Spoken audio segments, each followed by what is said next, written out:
All right, it looks like it's live. I'm sorry about that.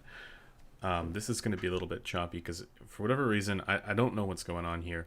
It looks fine on my camera, but when I hook it into OBS, it looks choppy. Oh, and it stopped. Okay, well, let's just try this again.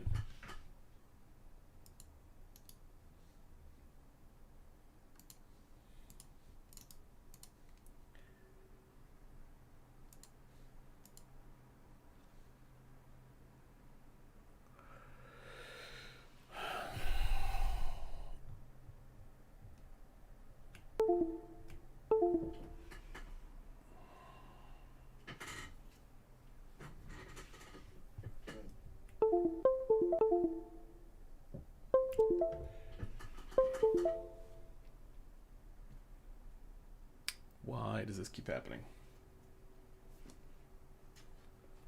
It's probably to do with USB bulk collection, and I've had to deal with these issues for way too long.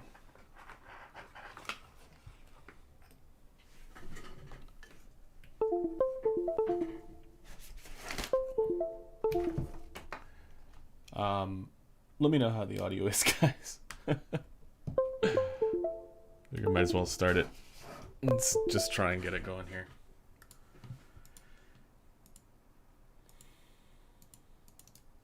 No, that's not right.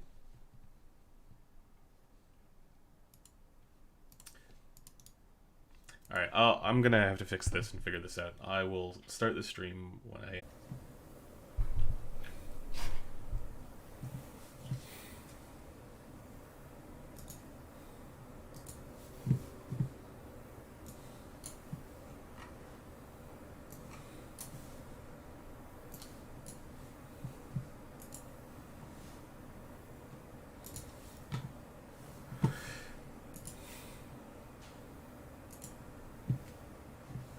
Okay.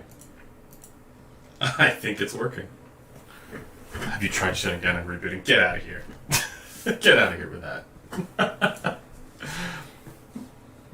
Alright, let me just make sure. There we go. Wait, mainframe? Hold on. There we go, good enough. Okay. That's... So, like... This stuff, like, I don't know. This shouldn't be an issue, right? Like, this is stuff that, like, actually is... It's not difficult to figure out. Yeah, it shouldn't be difficult for me to figure out. I'm fairly tech savvy, believe it or not. But man, is it ever annoying when you have...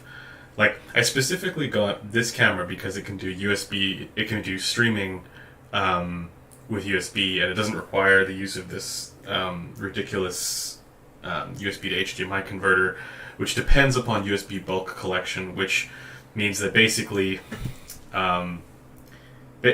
for a short period of time when you first plug it in, it goes into bulk collection mode, which takes up, at least as far as I understand it, more PCIe bandwidth. And for whatever reason, I can't get it to actually trigger it. And so because of that, it ends up being choppy no matter what I do.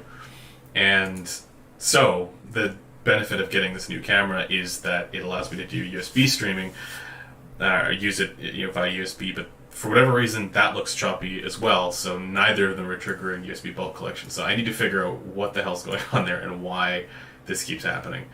As it is, this is probably going to overheat now because I'm using the older method. And yeah, so fingers crossed. I have no idea, how long this is going to last, but I'll do what I can. Anyways, how is the... Oh, it's the camera microphone? Are you kidding me? Oh, it is. How about now? Is this better? But we'll do it. This is a comedy of errors. Well, it's a good thing we're doing this because it's just me hanging out today. This allows me to sort of, I guess, test the the technical capabilities of the new system, and hopefully iron this out for the future. All right. You never know when the camera's gonna give out. Yeah, keep you on the edge of your seats. That's the problem. I mean, I think if I just used like a regular standard webcam, I wouldn't have any of these problems. But then it wouldn't look as nice. So, you know, it's probably not worth the trade-off at this point. Okay. So we are live. We're hanging out, and audio seems good. I'm just going to let everybody know on Twitter that I got it working.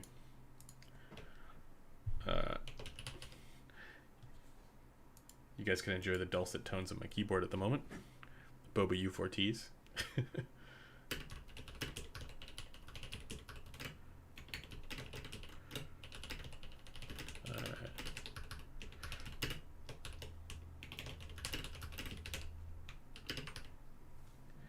So, how is everybody doing on this Saturday? Quickly ask your question, yeah, before the camera preheats. With any luck, it won't, because I'm only running 1080p, so there's that. But I also had, like, weird issues with, like, OBS just, like, locking up and crashing and being, like, forever dead. So, I don't think there's... Today is just a cursed day. Need to go for a drive and just, like, I don't know, be away from technology for a little bit, but... Alright, so, yeah. Let's just do a regular old Q&A. If anybody has any topics that you guys want addressed or want to talk about. I see, Rob. Thank you. That's that was even before we went live. Send a boosted version of Precog Vision to CanJam New York. A boosted version? That's what the funds go towards. It's, you know, things like that. But obviously the pandemic has us a little bit, like, you know, unable to attend, you know, create meetups and all this stuff that we would ordinarily want to do. So 1440p. Okay, yeah, it's 1080p on my camera though, but it's 1440p in the video, which should be good. Hey, what's up, guys? Non-Fuji cameras here. Yeah, this is a Sony. I switched to Sony. Fuji is here. I need to sell this one. I really like this camera. In fact, I love this camera, and I feel like if I sell it, I'm going to be sad. But I do need to sell it because I've now moved to Sony, and issues continue. But maybe I just need to figure it out, and because I literally just got this camera in like a couple days ago. So, all right. Jokes aside, good seeing another stream. I'm just sharing I missed the drop sale of the HD6XX and DCA Closed X. Was going to get that for me and my sister, but I guess I'll wait for the next one. Yeah, both are great value options. I don't know. No, I sent the 6XX back. I have a 650 somewhere around, but yeah, 6XX is a great value, and the Aeon Closed, I think.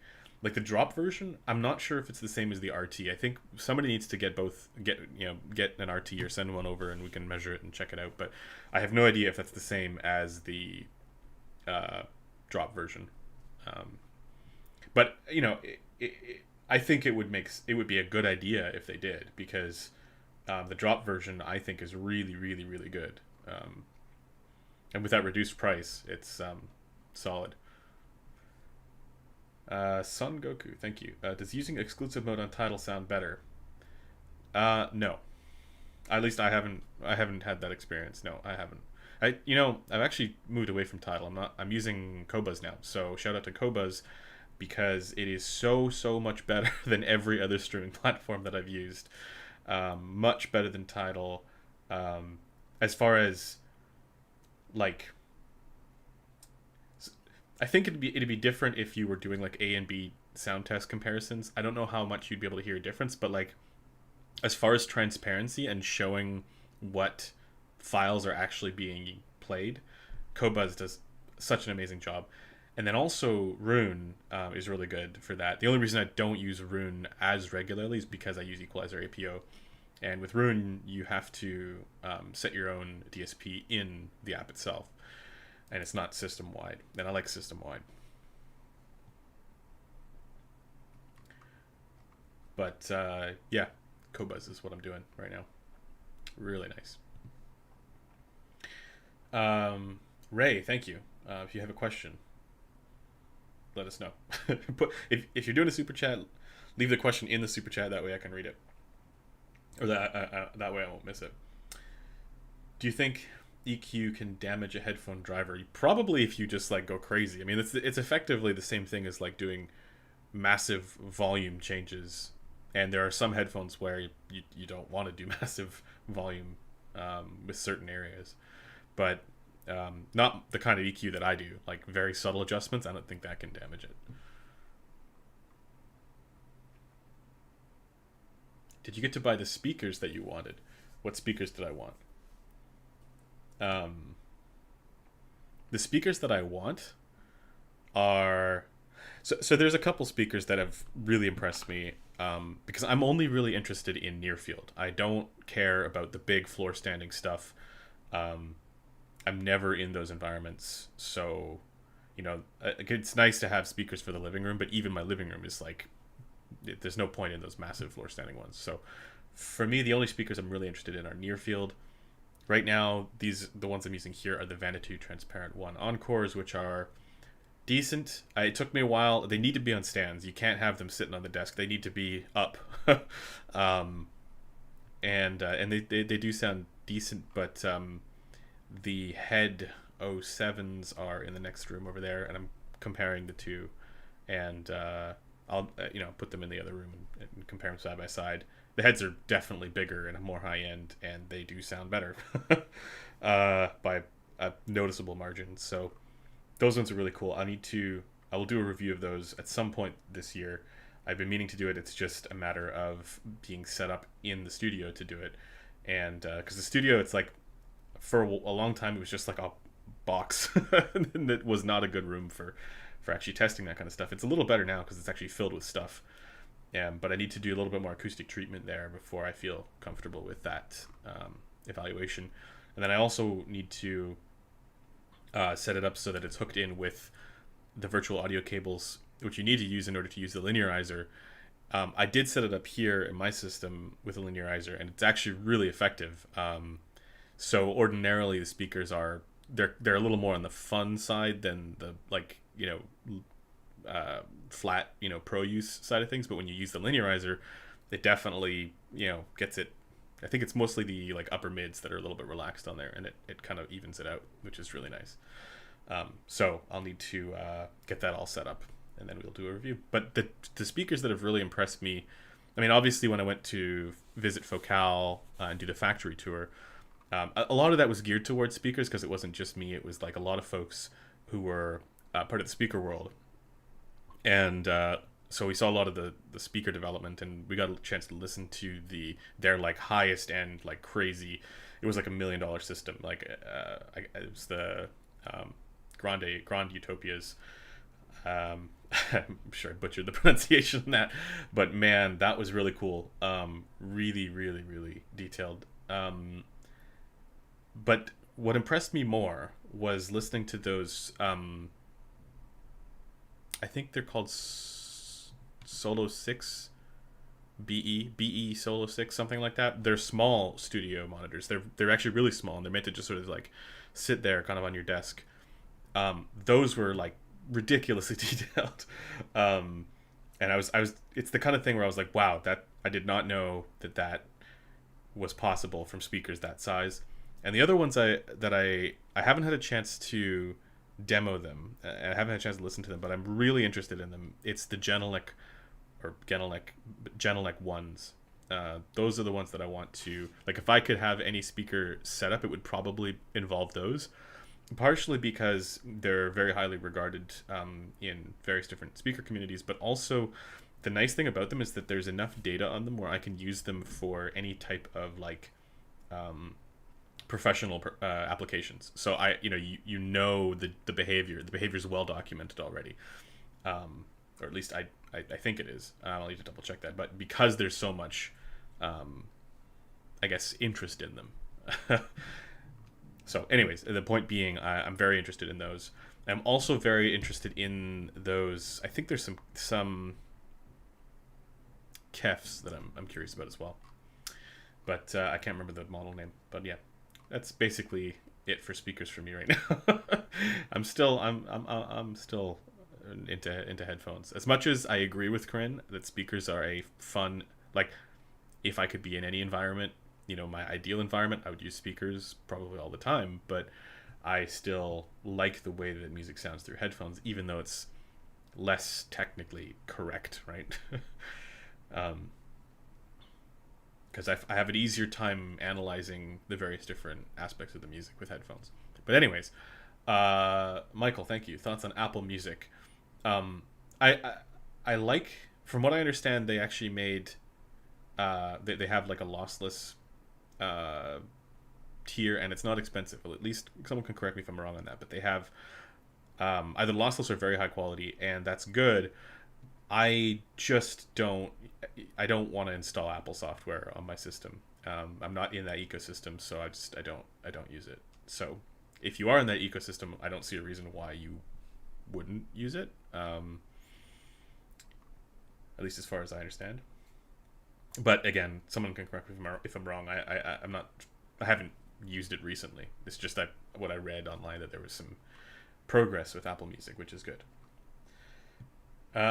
Jeff, thank you. Finally got my LCD X 2021s. So happy. Cheers. Happy New Year. Glad you enjoy them. And Happy New Year to you as well. Ray did ask, what was the question, Ray? I'm going to try and see if I can find it. Ray, where are you?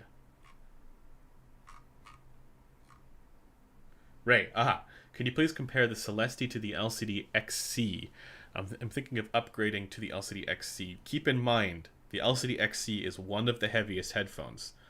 So the question there shouldn't be about sound quality. I mean, yes, it's obviously about sound quality, after a certain point, but the initial question you got to ask yourself is whether or not you can handle the weight. Because yes, with the LCD XC with EQ is going to be categorically better sounding than the Focal Celesty with EQ. Without EQ, I actually think the Celesty is more balanced, especially in the bass, but because it's a little lean on the LCD XC. But when you add the bass shelf in there, and then you do just like a little bit of adjustment there in the treble, it's very good, and it is more technically capable. But again, it's huge. I hope that answers your question.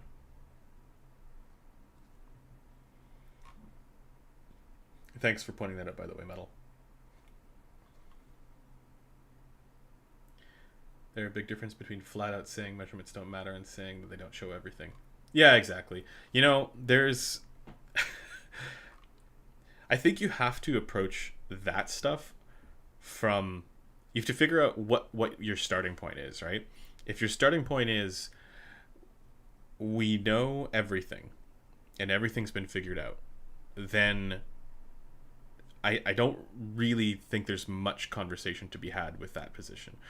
But if you approach it from a standpoint of, we know a lot, but there's still a lot that's left to learn. There's still a lot that's left to figure out. Then that basically gets all of the stuff that we're interested in off the ground. Like, we can basically start having those conversations. And I am firmly in the latter camp. I don't think it's all been figured out. And so while that doesn't mean that I'm saying that it's all a mystery. No, like, I'd say a lot of it has been figured out. In fact, way more has been figured out than I think most people realize. But there is, and I actually know for a fact that it hasn't all been figured out. But that's, I will get into that at another time. But you have to basically consider that as the starting point. And I think, once you do, then it's a matter of just approaching a lot of this stuff with an open mind. And I got into this dispute like a long time ago on Reddit with somebody about this. But basically, I think we need to, as much as audiophile reports are prone to being like filled with placebo and nonsense and madness and snake oil and all this stuff, I do think it's worth taking reports at face value and saying, okay, well, what is it that, let's look at these reports and figure out why they're reporting this. Where does it come from? Rather than coming at it from a starting point of they can't prove that their report is accurate, therefore we shouldn't believe them. And we should start with, well, it doesn't exist. I think we should start with, okay, well, why? Basically, approach it from a starting point of here's the report. What's responsible for that report? And in many cases, it might be placebo, or it might be cited biases, or framing effects, or people, confirmation bias does a lot of work. And I think probably in most cases that's probably true, but not in all cases. And especially in situations where that people aren't being persuaded by many of these different things. And then it's worth continuing down that rabbit hole. And even if it ultimately ends up just being cited biases or some other framing effects, it's at least worth figuring that out, from my perspective. The other thing I wanted to bring up on this topic is that, and this is partially why I also think it's not been figured out. I've said before that people have this debate between objectivist and subjectivist, and they constantly fight one another. And as we know, I've said this before, and I'll say it again. Everything is objective. Everything is there's a fact about what sound does. It's not some magical quality. Everything is objective. The mystery is what's going on in your head. And so, ideally, we can figure out all of this stuff. We can figure out what sound does in given conditions. We could ideally figure out what sound does when, you have a headphone coupled onto your head. Maybe one day we'll be able to figure that out. But that also doesn't mean that there is a... I'm going to think about how to frame this. There's no reason to assume that everybody's attention is equally that everybody's attention is pointed at the same thing, with any perceptive experience. And to give you an example, Blaine and I and Metal in one of our previous live streams used the analogy of a bad frequency response being like a giant rampaging gorilla in a restaurant. And so it doesn't matter how good the food is if there's a giant rampaging gorilla in there kind of messing up your experience. Well, to take somewhat of another analogy, imagine that the giant rampaging gorilla is pink. There's no reason to assume that everybody's attention is going to go to the same thing in that experience. And this analogy is getting a little bit ridiculous at this point, but there's nothing that says that I think the only thing that we'd really be able to say there is that there's maybe a teleofunctional reason why our attention would get drawn to the giant rampaging gorilla because of some particular survival instincts. But in a situation where we're dealing with the perception of sound aspects and sound quality and things like that, it's just an aesthetic judgment. It's a judgment about how your music sounds. And there's no reason to assume that everybody's attention for that perceptive experience is going to be drawn to the same qualities, even if they're having the same experience or a similar experience. So, you could say, to continue the analogy, maybe some people are like, wow, why is that gorilla pink, right? For example. Or take a more benign example with again, I like visual analogies, so that's why it helps. If you're looking at a photo or at an image of something, one person might be drawn to the perceptual aspects of color. Another person might be drawn to the perceptual aspects of the contrast quality, or maybe even the meaning behind whatever, right? Some other interpretation of that visual perception. There's nothing that says that it needs to be perceived in the same way, because we don't have any sense of where attention goes with perceptual experiences that are, there's no evolutionary need for them to be one way or another, if that makes sense. There's no teleofunctional need to say, your attention needs to go to this place. It can be anywhere. And so to bring it back to headphones and sound quality and frequency response and things like that, I think that a lot of people will focus that lens when they're having a perceptual experience of a headphone. Say they're listening to the AKG K371, they're having that perceptual experience, and they're noticing how good the tonal balance is because that's where their attention is going.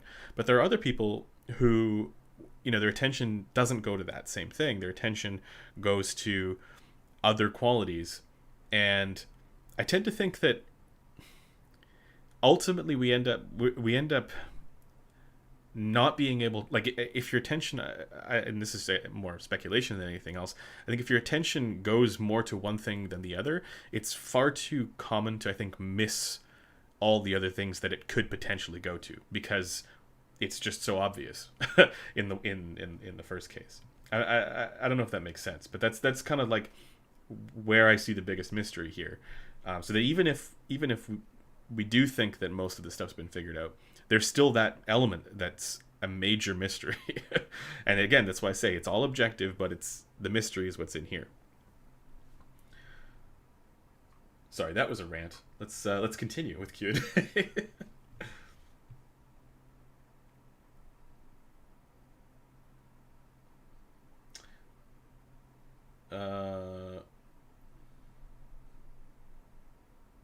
Can you get Kobas in Canada? I'm not sure.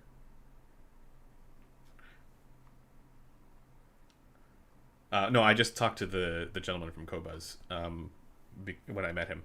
He was awesome,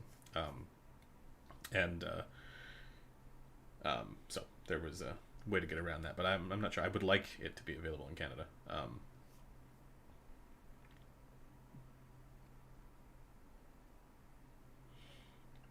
I think you could probably use a VPN.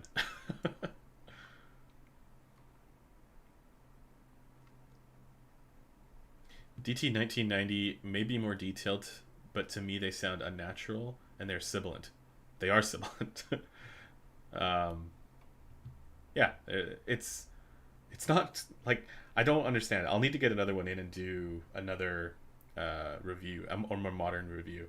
I have the Tiger 300R in right now, and I'll be doing a review of that soon. Oh wait, did the camera die? No, we're good.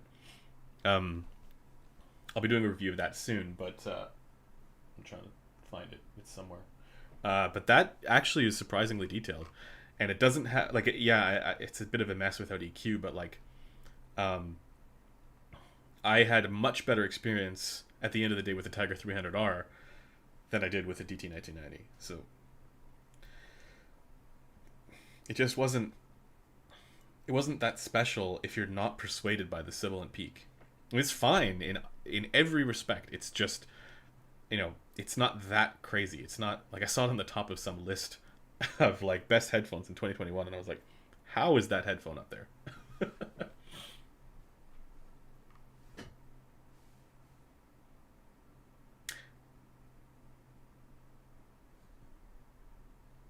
Man, remember when this was about headphones and not apes and dining? I love the giant rampaging gorilla analogy, and it's going to continue. Now we have a pink rampaging gorilla. What can you say about the SPL Phonitor X? Strange lack of reviews on YouTube. It's good. The Phonitor X is great for dynamic driver headphones. That's my take. It is one of the best for dynamic driver headphones. I am not a big fan of it with planars, or at least I'm not as much of a fan of it with planars as I am other amplifiers. But it's actually I just yesterday published a review from one of our writers up on headphones.com on the review section. And he reviewed the Phonitor X, and he found it to be one of the most detailed amplifiers. For me, the whole amp thing, and I think you guys know how I feel about that stuff. It's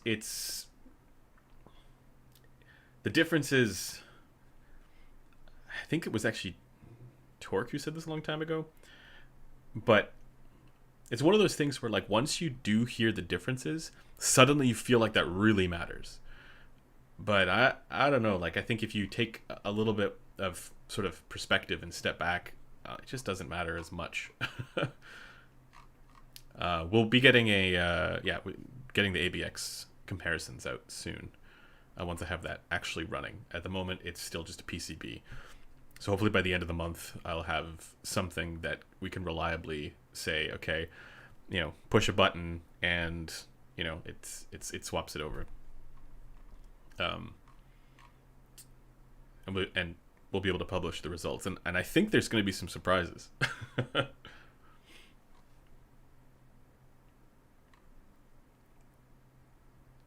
Are you going to make your frequency response graphs in dark mode from now on? No, I saw that. I The reason why, so I actually used to do it in dark mode. I don't like the way that it looks, and that's maybe like I use dark mode for everything else, and for me it just makes it easier to ignore if I put it in dark mode. But what I will do is I'm going to actually reduce the I can actually darken it when I'm putting it in videos, so it won't be as like jarring, right? Objectivists in audio are just an individual case of one of the biggest mistakes of the 20th century, scientific positivism. It's a trap for science. I'm not sure if I have an opinion on that statement. I just don't think that like something like target adherence, I don't think that has a monopoly on, science. Like that's just like, yes, I use the Harman research. I value the Harman research. It's important, but it's not like 100% of all there is. It's like 80%. I don't know. I'm just throwing numbers out there, but it's like, it's the majority, of stuff. It's super useful. It tells us a lot, but it's not exhaustive. And I don't think that I think they would also probably agree that there's, if they had all the resources in the world, they would probably just continue doing more research. But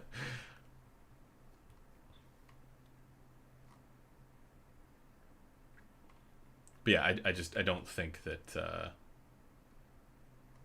the book has been written and closed on this stuff. And I think if people do, then I worry. But that's not to say that it can't be, like I think we should do more science.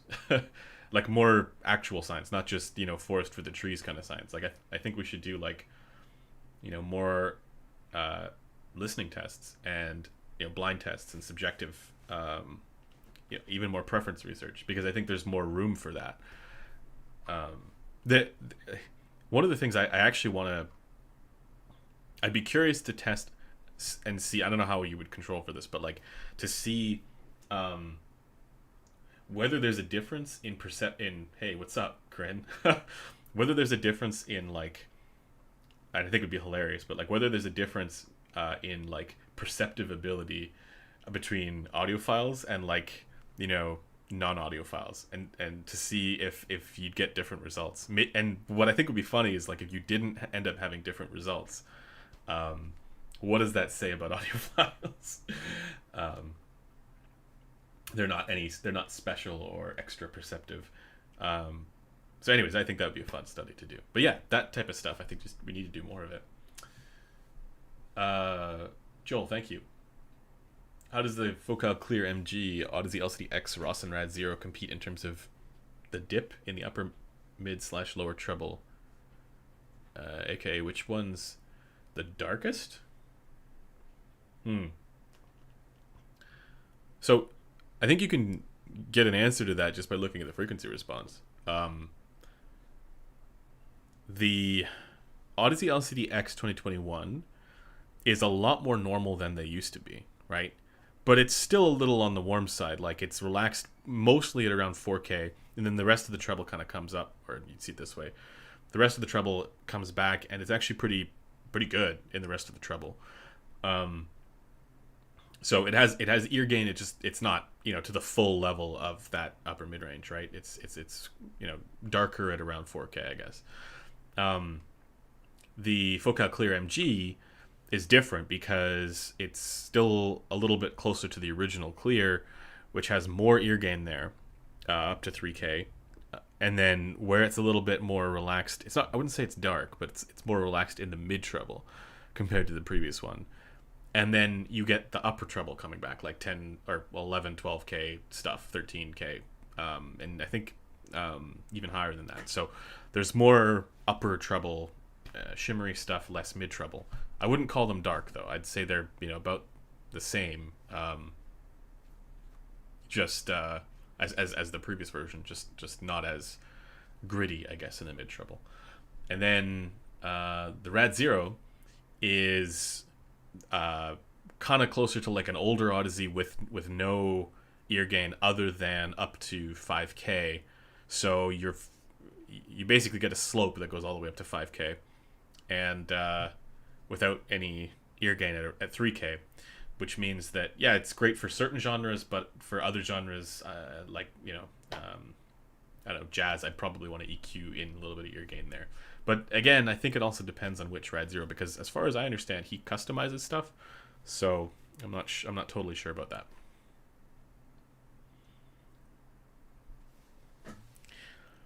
But yeah, the ones I evaluated, they were basically like just a slope up to 5K. So your ear gain is basically, more lower treble focused than upper mid focused. So kind of the opposite almost of the LCDX 2021. Why are you Canadian? Why is anybody Canadian? Yeah. 3.8x good for listening if you don't game. It's fine. Fidelio X3 for under $200? Nah. I mean, it's fine if you like it. It wouldn't be my pick. Under $200, you've got the HiFiMan HE400 SE and HEX4 from Drop, depending on which one, if you want, depending on if you care about stealth magnets. And I'd say those are just better. Then there's also the HD560S. There's also there's also the K371. There's also the $200 more gets you the 6XX, which is way better. There's also the, what else? Honestly, an EQ Tiger 300R. I mean, that's, I don't know about the X3, but the X2 had also some pretty intense clamp force. Because I actually owned an X2 for the longest time.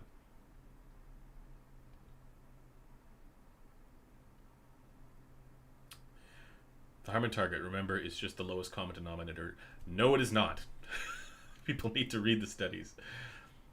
It's great for the vast majority of people like blue. What? So companies make blue, but you are you and might like green more. Okay, so I see what you're saying. Yeah. So like, it doesn't tell you what you are going to like. It just tells you what people happen to like. But it's also not the lowest common denominator because it is based on an in-room target. That's what people miss with this. They say, oh, it's just the average of like what the unwashed mass is like. That's not true. It is preference research because they did let people adjust bass and treble, but they put them at specific spots, intelligent places, right? And it's based on the in-room listening target, which is not that far from DF to a certain extent. It's got a similar shape there. So it actually is based on flat measuring speakers in a room, and it matches the preference research for that. So I don't know why the narrative is that it's the lowest common. I guess it makes sense because people just read the, like, I don't know, they'll read the headline, I guess.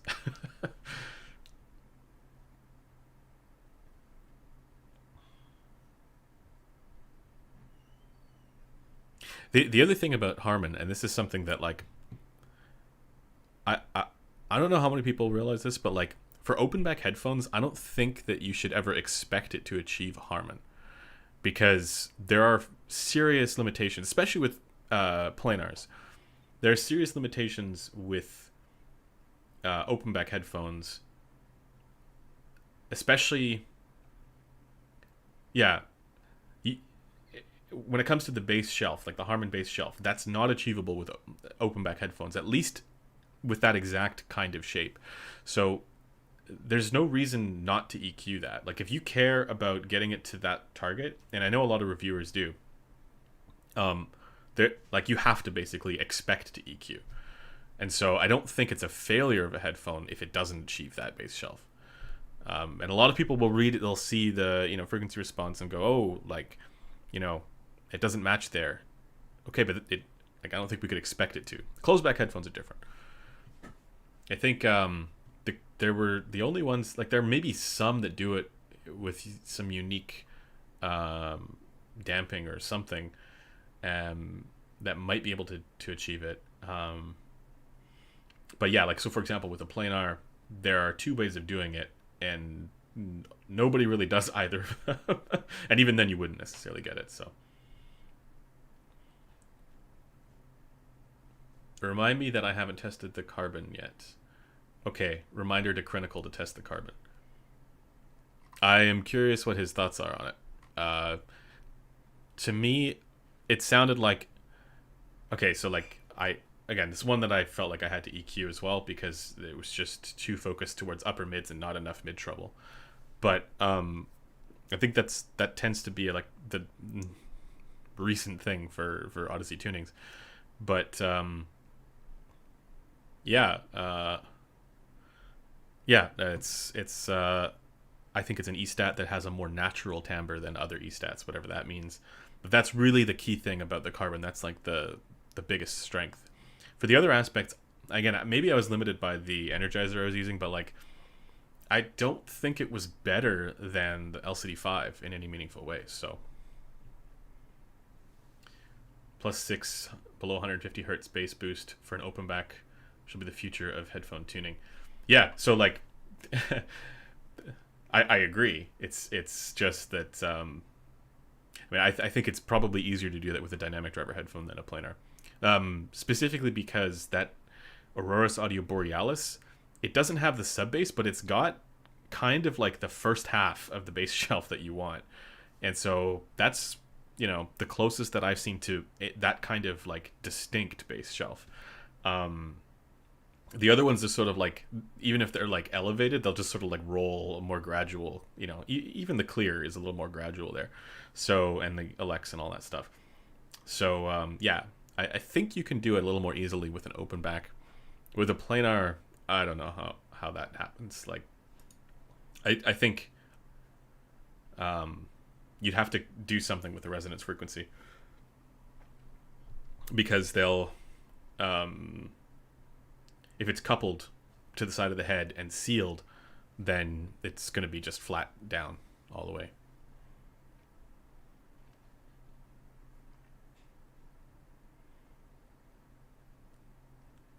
Or you could do it like what, I'm told at least, you could do it like what Final Audio does with the D8000 series, but even that doesn't have that exact distinct shelf.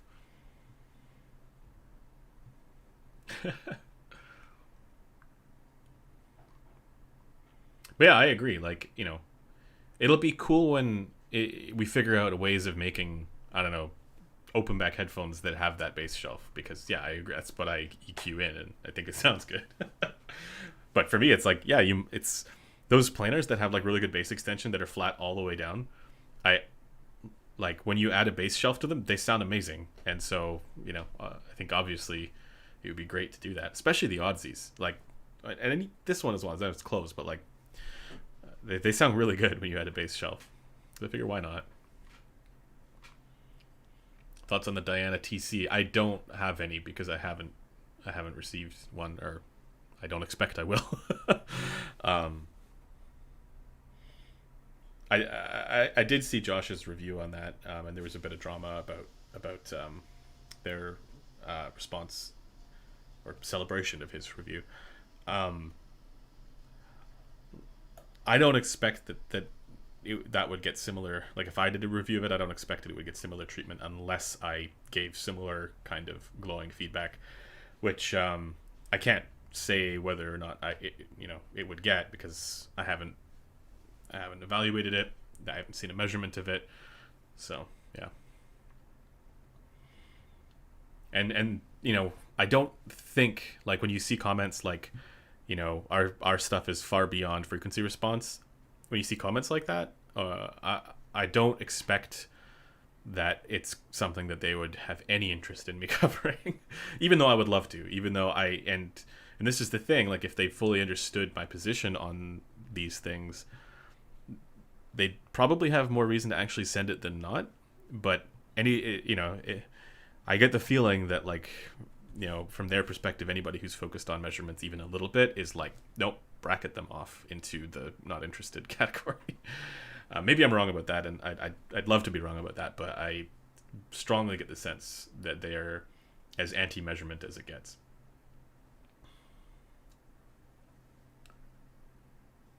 Let's see.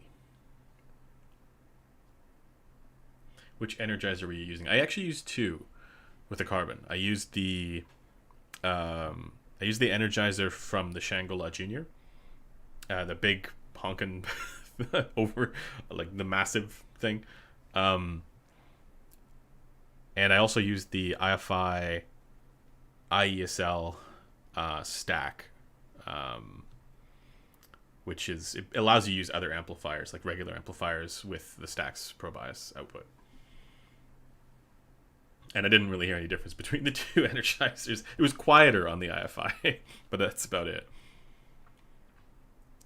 So again, I know there's people who are like, no, you got to use it with like the Blue Hawaii or whatever. Okay, sure, but like I didn't have one, so I can't really comment on that. Son Goku, thank you. Does the Utopia punch harder than the Radiance? Yes, but the Radiance has higher base level.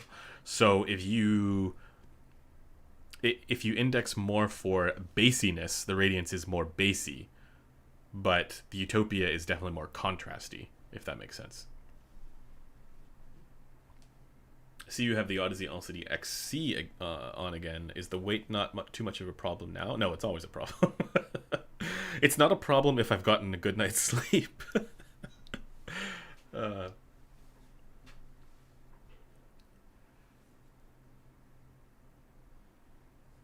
Michael, what's up? Everybody, if you haven't seen it yet, Michael DeLazar has a channel, and he does headphone reviews, very good ones. I encourage everybody to check them out. They're pretty much anti anything not Abyss.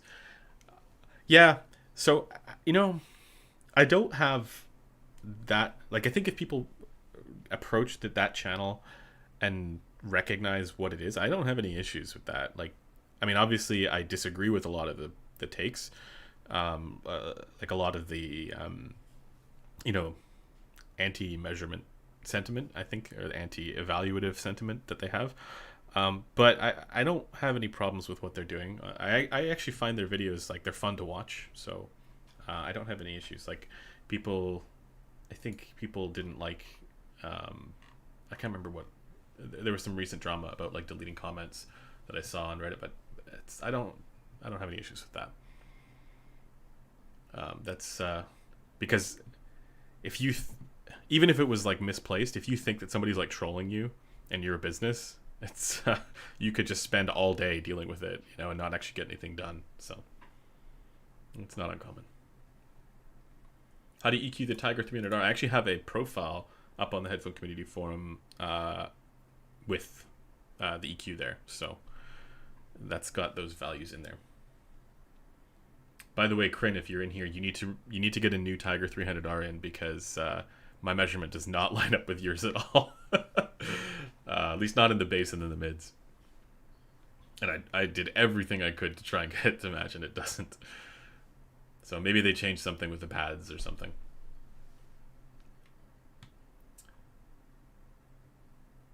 Behold your internet clout, yeah. I'm jealous of that check mark, man. One day we'll get it.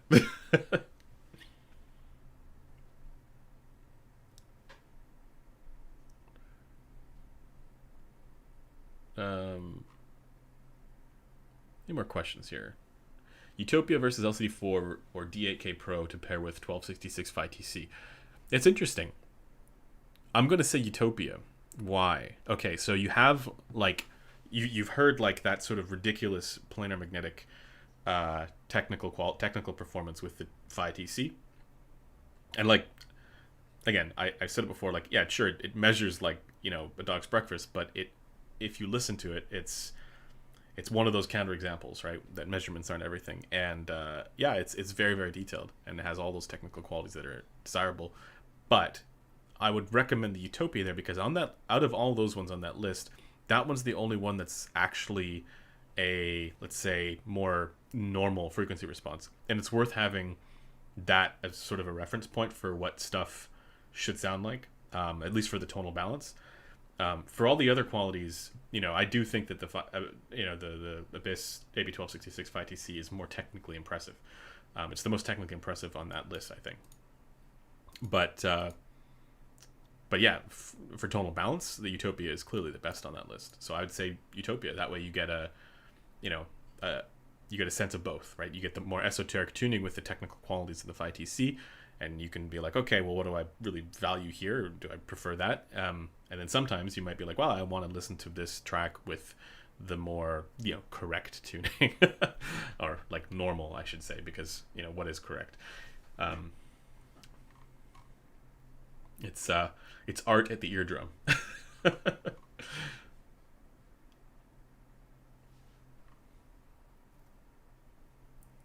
I got Bayer contacts now. Oh wow, nice. Yeah, we don't. We just buy them. Where in Canada are you based? West Coast, Vancouver. I haven't heard the Edition XS, but I am hopefully going to be, I don't know, able to check one out soon. I think the reason is like they're not available in North America, so or they're not yet. So I'll have to figure out a way to get that. I'm not sure. But yes, it's on Edition XS is on my radar for sure. I also have to do I have to do a video on Aria V2 versus V3.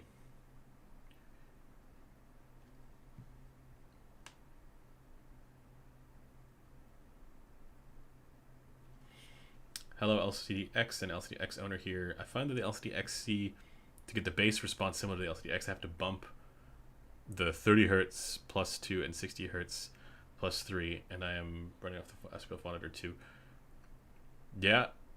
Yeah, like, it's funny because if you look at like the actual frequency response, it's not like the bass is lacking on the LCD XC. It's just that relative to the rest, like the upper mids and treble, there's more distance there than there is on the X.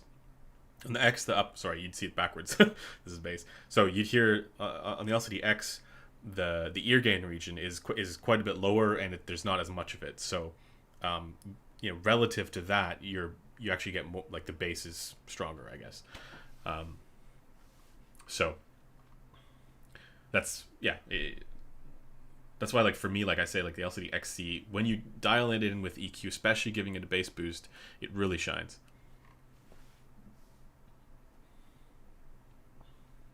Abyss has that air of self-absorbed arrogance that I haven't seen in any other headphone company. I've seen it in other headphone companies.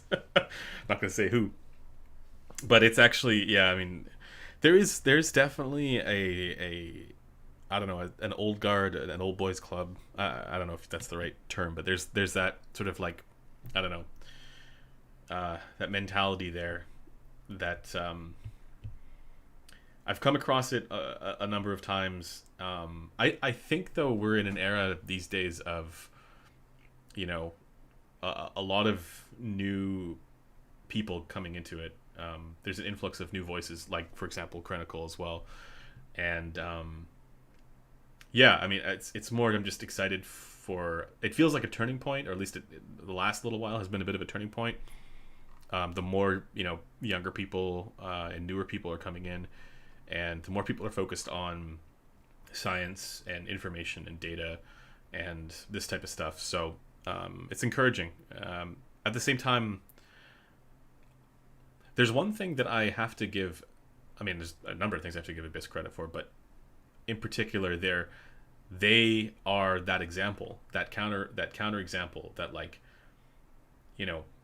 measurements be damned. Let's just make things that's balls to the wall, weird, and just as far as like linearity is concerned, and just focus on getting, like let's put the most magnets in. We'll have a loose diaphragm, like all this stuff that is like, let's say, technically not desirable, and yet, right? So like they're able to demonstrate that like, all the things that we care about as far as like important metrics, there is still something else that we're not, we're not able to figure out.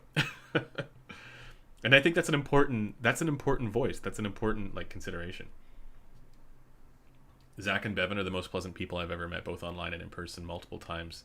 They're always so polite and very easygoing. Yeah, I agree. They are, and that's an example, right? They are true gems in this industry, and it's. I love the story. I love the trajectory that they had, and now they're so busy all the time. I'm sure they're doing really really well, and it's really taken off. And to me, that's encouraging.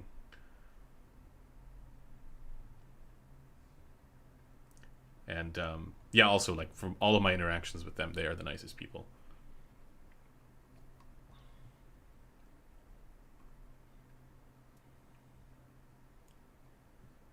Um,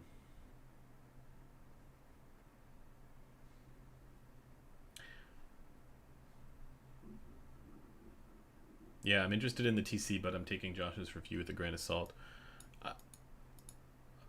I I expected it to be good. I like the reason why I'm interested in the TC. You're talking about the Diana TC, right? So the biggest issues for me with the Abyss stuff is the apart from the comfort, which was weird, but that's just with the DMS mod, which did exist, no longer exists. But yeah, with the DMS mod, the Diana Phi actually got really comfortable, and but the issues with their headphones was that the harmonic distortion was so high by default. Like it wasn't audible. Like it wasn't something you didn't it didn't hear sound distorted right when you're listening to it. That's a like mischaracterization of what that stuff means. But it was high enough to where if I were to mess with EQ, like which I think it needed in both cases, more so on the big one, I would worry that it would incur audible harmonic distortion, and that concerned me a little bit. So with the Diana TC, I hope, and I've been told that they've been, at least it seems like they've been getting the distortion characteristics under control. And then it would be a really capable platform for, you know, a portable, lightweight. Well, I don't know how portable, but a lightweight, extremely detailed and technically well performing headphone that you can then, yeah, sure, maybe it's esoteric in its frequency response, but if you can fix that, then that's fine, right? Like at least in my view. And it would, like I actually put in my ranking list, I put the Diana Phi up there in tier 1 as like potential endgame because it does satisfy that for me, right? Like, and it like for me it was like, yeah, I needed to EQ it, but like I didn't need to do that much, right?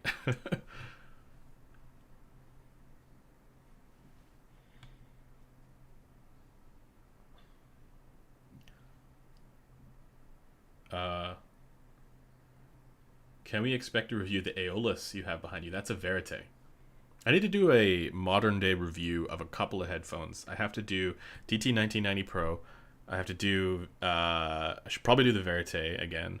I should probably do Focal Clear again because it's been a long time since I reviewed that headphone. Um, I should. I'm just thinking if there's anything else. There's a lot that I need to re-review because I now have more context of other stuff.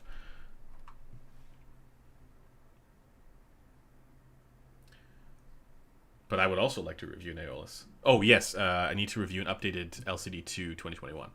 That would be dope. He did say the DMS was not pointing a gun. Are you talking about Josh? The DMS was not pointing a gun at him. That was clearly a cry for help. Um, yeah, I take him at his word. Like I don't think there was. I don't know why like people expect that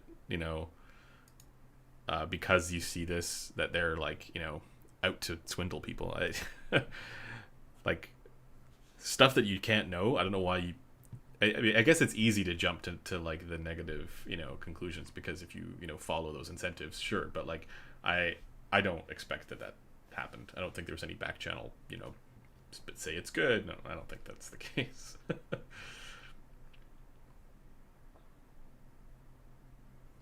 It goes to that same thing. Like we should take people by default at their word, and then as if what they're reporting is true, and then figure out if it's not.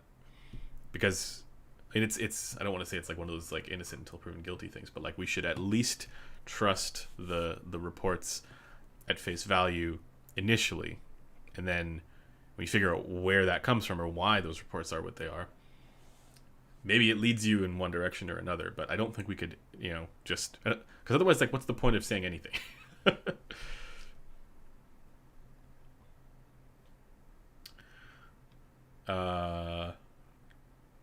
What's your take on Chrono's MG review?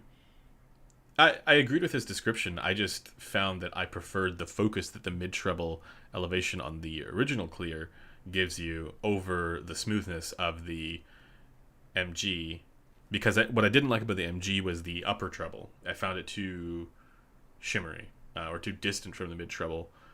But I agree. Like it's definitely smoother in the mid-treble than the original. It's just I preferred the original.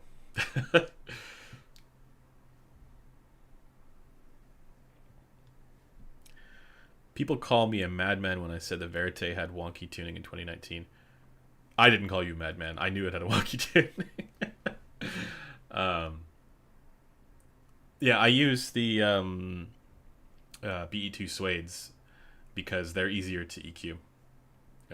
Like basically what I look for, and this is sort of like I have to be careful with my words here because like I don't want to suggest that I just approach everything by EQing to the target and being fine-grained. I don't do that.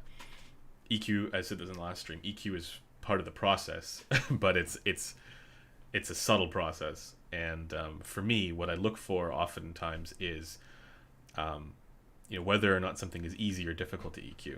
And if I can get away with just doing like a couple filters with wide Q values, that's going to be a better experience for me overall than if I have to go like super surgical and narrow, because there's times when that just doesn't work out. Also, actually, Kryn, this is something that you might want to investigate if you have a chance. And Metal and I noticed this as well. The Verite is extremely sensitive to clamp pressure, and I noticed this because I was also checking with in-ear microphones. Just the differences between if the headband was like a little bit more out versus a little bit more clamping.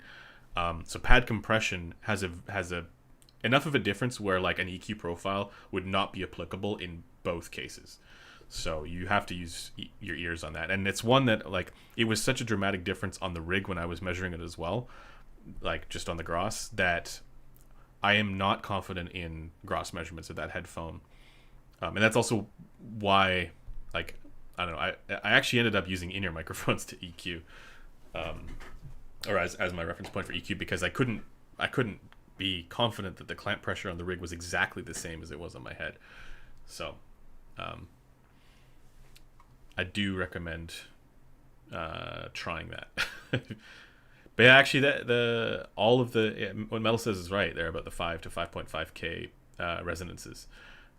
Those are an issue, like on all of the at least with the various different pads that I tried, and in all cases I had to drop that.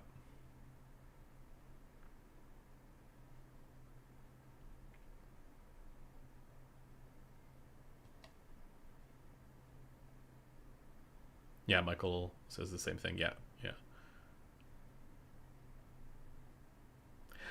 Somebody said the Auteur pad. I think it was Tyler who said that, or maybe one of the Auteur pads. I don't know which one, but it'll be interesting. I think it's just sensitive to placement in general due to the wide cups, but also shouldn't be hand waved off since you could very well induce a channel imbalance. Since one could very well induce channel imbalance themselves. I'm not sure what you mean by shouldn't be hand weighted off. Yeah, like what you get on the rig is an example, right? Like it's like it's a condition, right? That is potentially a very real condition. It's just that, yeah, I think, as you said, it's very sensitive to placement, and also like, well, what I'm saying though is it's not just sensitive to like positioning, but it's also very sensitive to like the amount of pressure that's there, because as the pads compress, it, especially in the upper mids and treble, you see some pretty significant differences there. But I went down the rabbit hole on that with so many different pads, and I just ended up using the BE2 Suedes because, yeah, like it was just like I found, I could go with a much more light EQ profile, which I like. I like, not being surgical or granular. I like just very like Q values of like 2 or lower, if that makes sense. I do go up to 3 sometimes, but yeah. 1.41 ideally.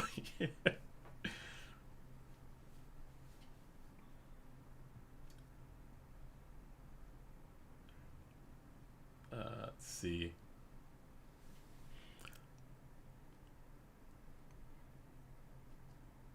Let's see if I can find another discussion question here.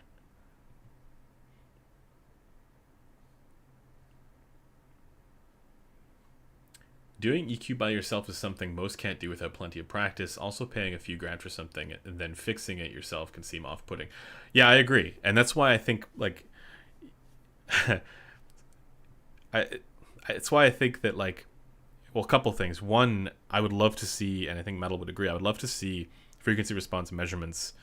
Even if you don't post a target, just show the frequency response measurement on units that get sent out from any manufacturer at a certain price point.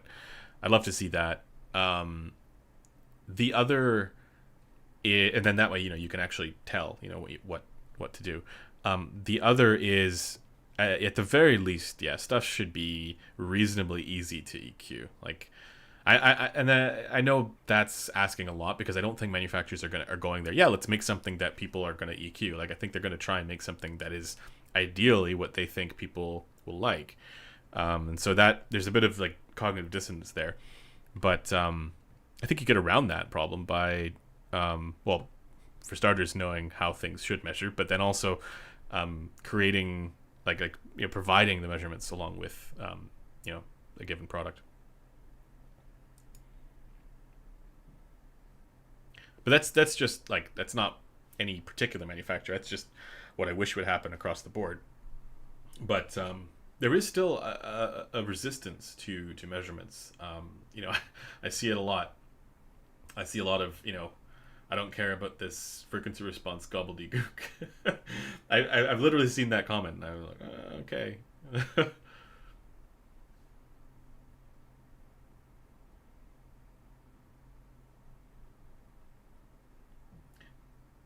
And yeah, like, even if you are like not up on reading frequency response and you don't like it, at the very least it'll indicate if you're not going to like something. If something is really ridiculous, it'll indicate that.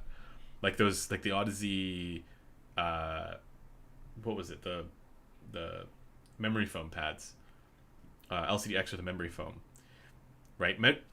Even if you don't care too much about measurements, like that'll show you how much of an issue that is without EQ.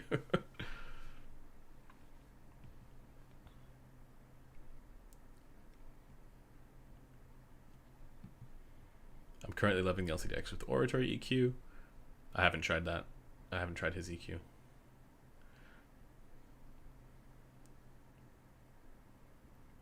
When I do live streams, what am I listening to with closebacks? Nothing. I'm just wearing them because I like the feeling of my neck getting compressed down my spine. Just kidding. I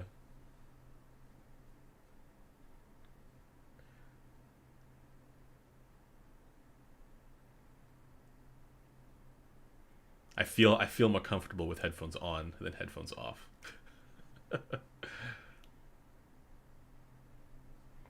Favorite headphones for vocals? So I don't actually own that many headphones. I don't know if you guys realize this. Like I get to borrow headphones, and then like this is one that I actually own, the LCD XC. And I own a Verite, and a Celestia. So it's hard for me to say, I like because my favorite headphones for vocals. It's probably I'd almost want to say a Utopia, but I don't know. Actually, maybe even a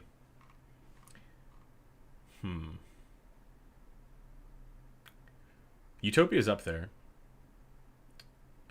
What else is up there? To a certain extent, with my EQ dialed in, this that's a hard question to answer. I like the focal tunings for vocals because they have. I know people don't like that 1.5K bump, but it's balanced out by both the upper mid range and the treble. Like it's the way that balance is actually good for vocals. At least certain vocals.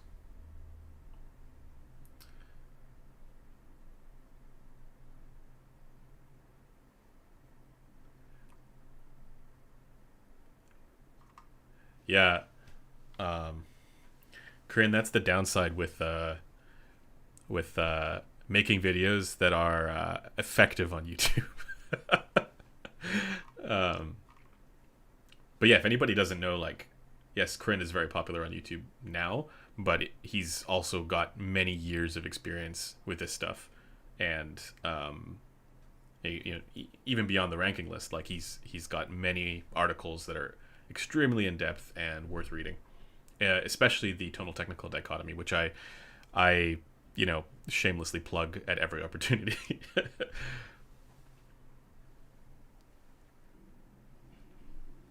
Wow, I'm hungry. Let's see what else.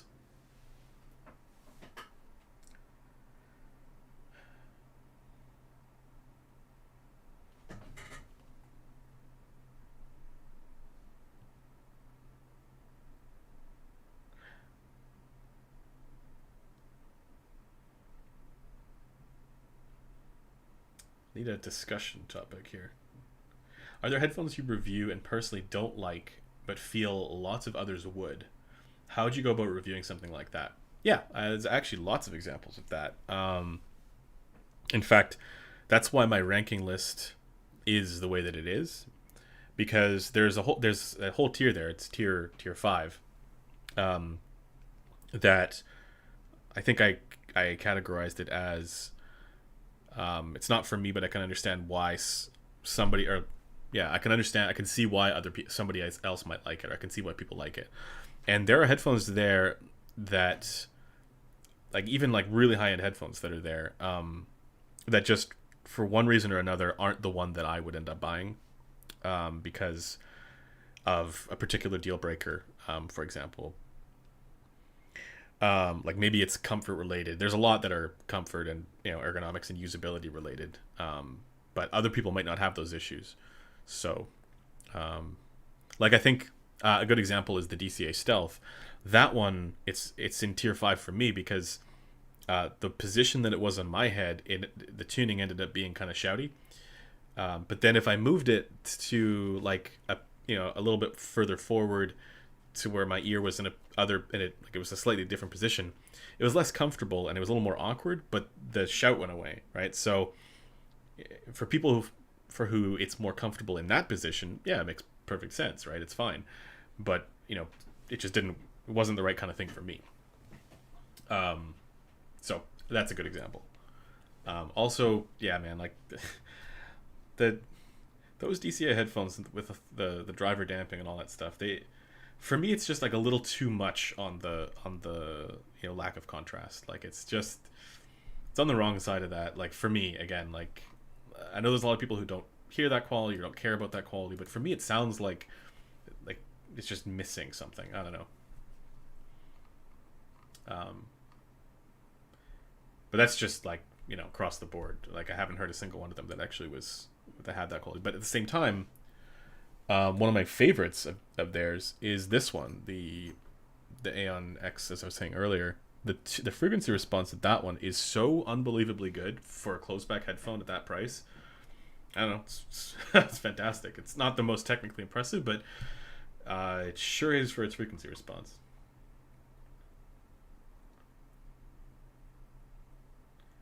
comments on them as in 99 Classics. I agree with Corinne. But they didn't used to be as ridiculous as they are now in the bass. Uh, like they used to be, if I remember correctly, the pads used to be like thinner and not as bassy. So I don't know. DCA's whole shtick is their tuning, so it's almost a brand identity now. I like that though. I mean, this is it's kind of funny because I think that there are things that are missing, and this is like part of that broader discussion of measuring well versus like things that are subjectively desirable and whether they always match or not. And I think most of the time they do match, but there are sometimes areas where they don't. And yeah, but I like that the DCA's really got their tunings dialed in. Like the stealth, it has a really good frequency response. Again, not on my head necessarily, but generally on the rig in most in that position, it measures well. That closed X is one of the best frequency responses I've come across. The Noir, they've also got that dialed in, right? So they're really focused on this measuring well thing, and that's nothing but a good thing in my view. So I think with the open backs they have a little bit of work to do, but again, that's what I was mentioning earlier. It's actually in some ways it's more challenging to get that kind of tune that you would want with like the bass boost, and I just think that like they're constrained by physics in a sense with the type of designs that they were trying to achieve with lighter, more comfortable headphones.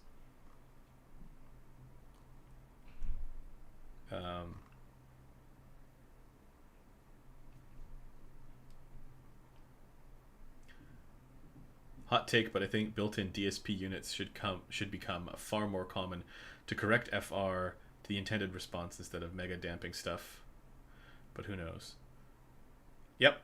Yeah, I agree. Otherwise, you get that really blunted character, if you overdamp.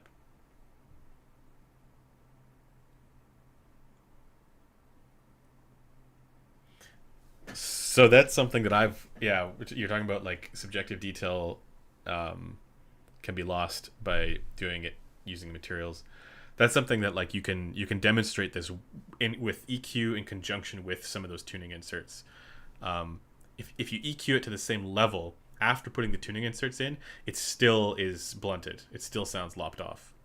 So it means that there is something else. There's an additional element to that.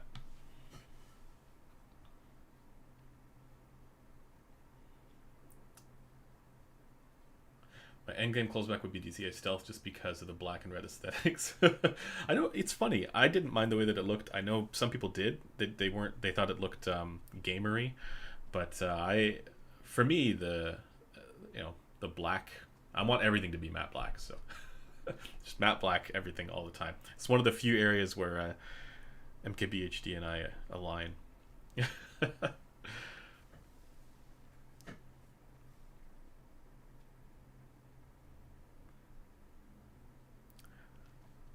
Better implemented neurophone.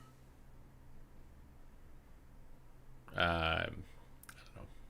There's a lot of stuff that's like new ideas, and some of them land, some of them don't. I think that's yeah.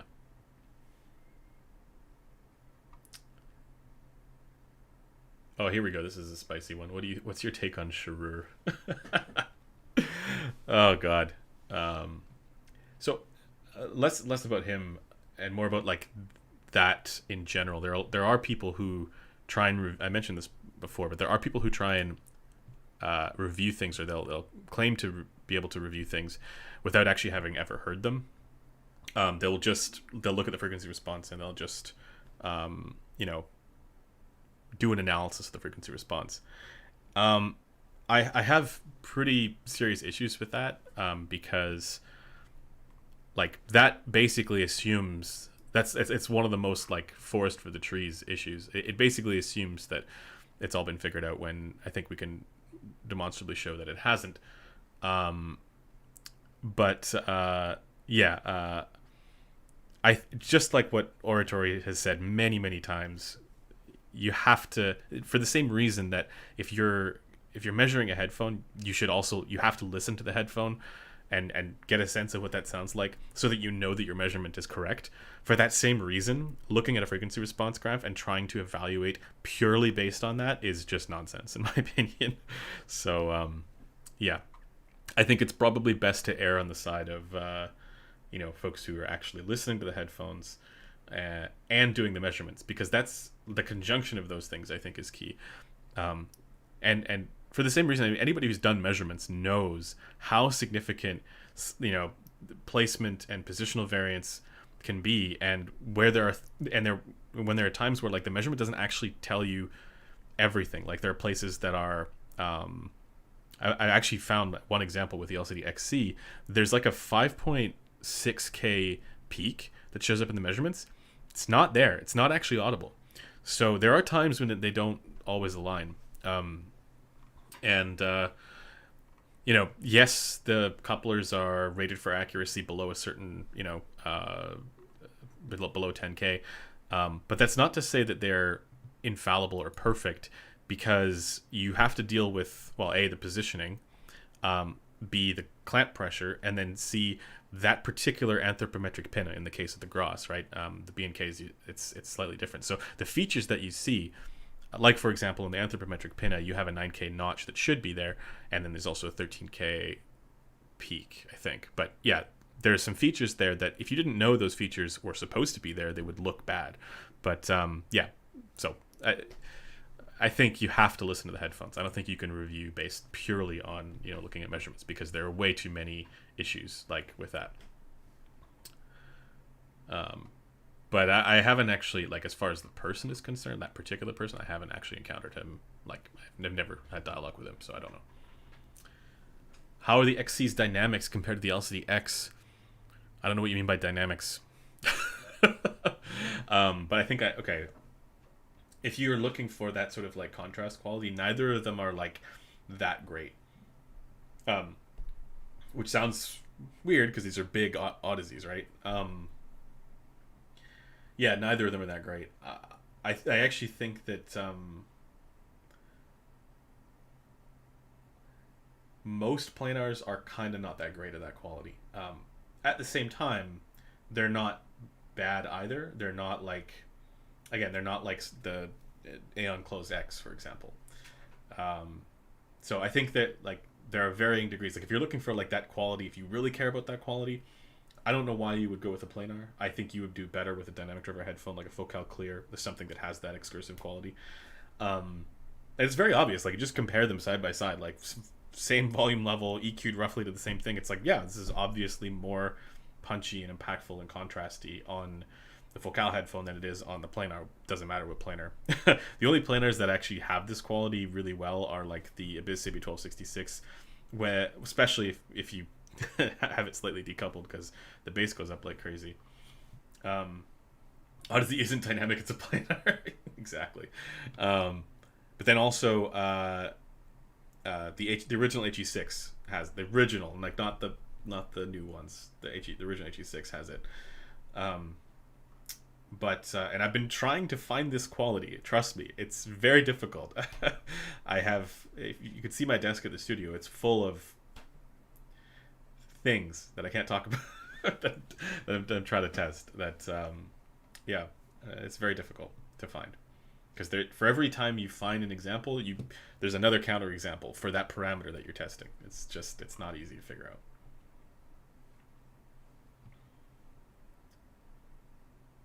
Ultrasound any good? None of the ones that I've heard.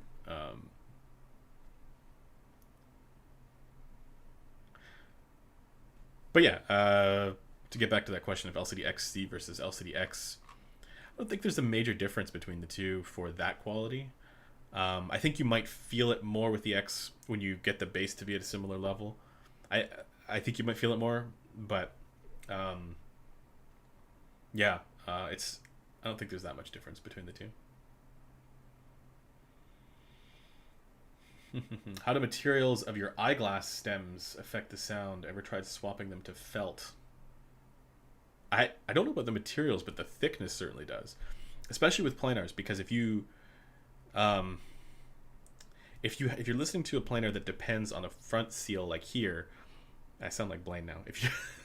if you're listening to headphones that where the bass extension depends on the seal, breaking that seal, if there's a high resonance frequency, like many planars have, it'll drop off completely, and you won't get any bass. The bass will cut out. Similarly, I mean, with dynamic drivers, it's the same thing. It's just that commonly there's a little bit more flexibility there. At least that's what my experience has led to. Like with a lot of open back dynamic driver headphones, they don't depend as much on getting that seal. And again, as we mentioned in one of the previous streams, or as Blaine mentioned, when you have that seal here, like the whole thing functions as like a system with your eardrum as well. So that's when you break that, then yeah, there's issues. Michael, thank you. Got to work on the wife's car. Thanks for hanging out. Happy New Year, everyone. Likewise, everyone go check out Michael's channel. It's, I remember watching them a while ago. I was like, wow, this is awesome. So like his vids. Very useful. You mentioned the 5.5K peak for dynamic headphones. No. Not all dynamic headphones. Specifically the Verite. I noticed that phenomenon for dynamic IEM too. Yeah, it might actually be a character of... it might be a common character, but I'm not sure. I haven't actually done that analysis across other, because like when you're tuning headphones, you have to take the driver into consideration, but you also have to take the acoustic design plus the pads. So there's a lot that you can potentially adjust, and that means that there's no universal quality for dynamic driver headphones that shows up at 5.5K.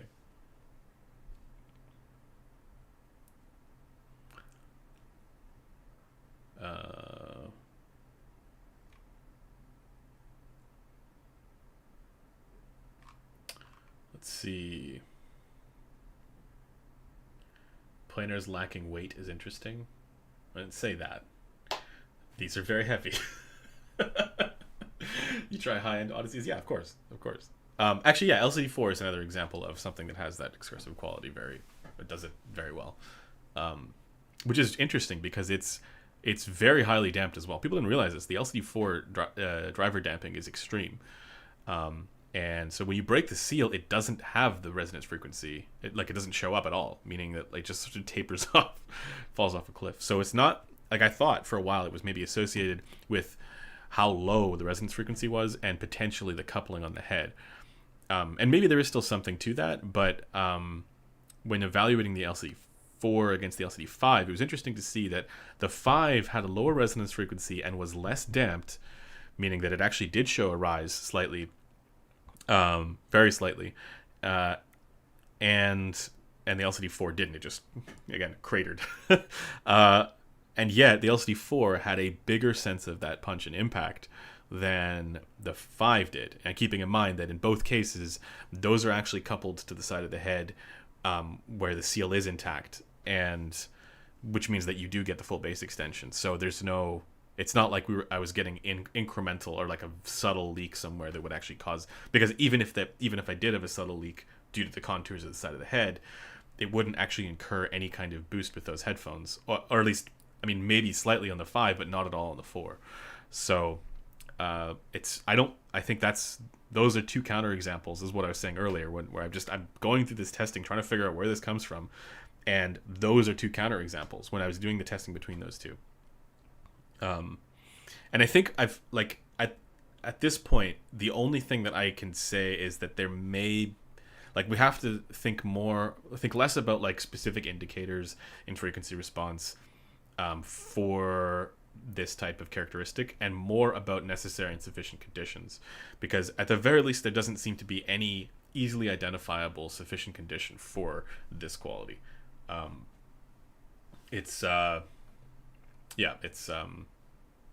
So right now I'm just looking for is there something common among these different headphones that I could say is maybe a requirement for this quality?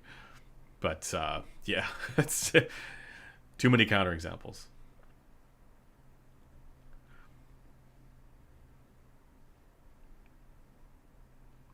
My stealth aria bass dynamics get pretty great with somewhat aggressive low shelf. I've never tried the Focal headphones to compare with which area of dynamics the Focals do better. Okay, so I hate the word dynamics. People talk about all kinds of things with dynamics.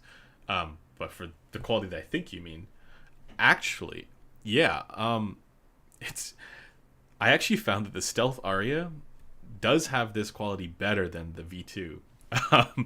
And it's funny because I saw a number of other people commenting this as well. And when I did the measurements are very, very similar. The only real difference there is that the upper treble, like 12K, is a little bit higher on the stealth, which makes sense because that's the stealth magnet change. Now, they also changed the grill on the outside of it. And, but yeah, the stealth, like the treble balance on the stealth aria is just better. But that's really the only thing that's visually identifiable. It's different in the graphs, other than it's like a 1.5 dB difference in the bass. But like, I don't think that's enough because like you know I EQ them both, right? I EQ them both with to the same degree for bass. So I don't think that like that's just close enough to unit variation and unit consistency. So and I think a lot of people have reported the same thing, that actually the stealth aria may sound a little bit more dynamic, and I don't know why. It's another one where I have no idea why. But with Vocal headphones, yeah, they're still more punchy, definitely. Not just Vocals, but like Fostex, those biodynamic drivers, the Timpani driver, the one that's in the Borealis. They're all more contrasty, I guess. Interestingly, not all dynamic drivers are, though. The HD6 series from Sennheiser are not. They can be like decent off of certain, like if you're messing with output impedances with amplifiers and things like that, yeah, sure. But as someone says, bass level is not equal dynamics. Yes, exactly.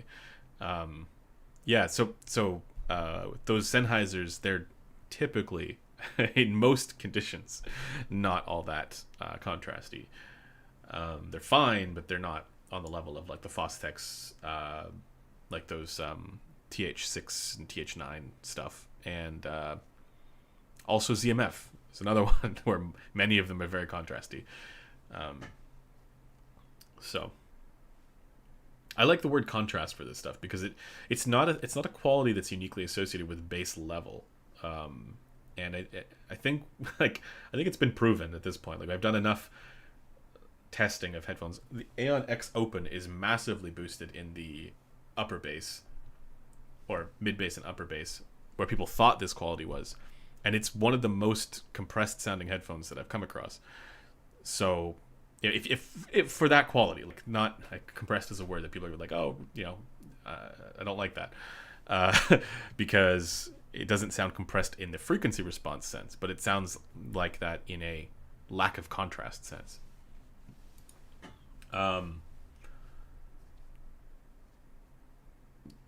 Let's see what's your thoughts on no theme reviews or all of gadgets reliable? They seem to disagree with everyone. I'm not familiar with no theme. I haven't actually watched any of those videos. Olive's gadgets, yeah, I'm familiar with Olive. I talk to him from time to time. Actually, I am working on a he sent me an Earphone Free Pro 2, and he wants me to do some EQ with it. I haven't had the time to dedicate to that. I was supposed to do it this weekend. Actually, I probably should be doing that. But yeah, I need to get that done. What's my take? I've said this before. I'm not a fan of the sound demos. I also don't know what happened with the stealth that he had, because none of the ones that I have come across have had a 9K peak. So I don't know what's going on there. But as far as the assessment of it all being frequency response, I'm not opposed to that. Like, I actually think it totally could be all frequency response. So that's why I'm interested in the idea of, seeing what can be done here. Yeah.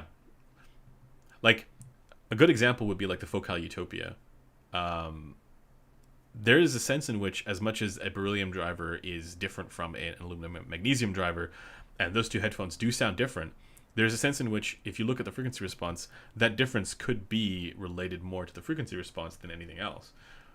Now, I'm also a little bit skeptical because, from my experience, what I've heard, it just sounds more detailed. But there's nothing that says that experience isn't related to the frequency response being different, if that makes sense.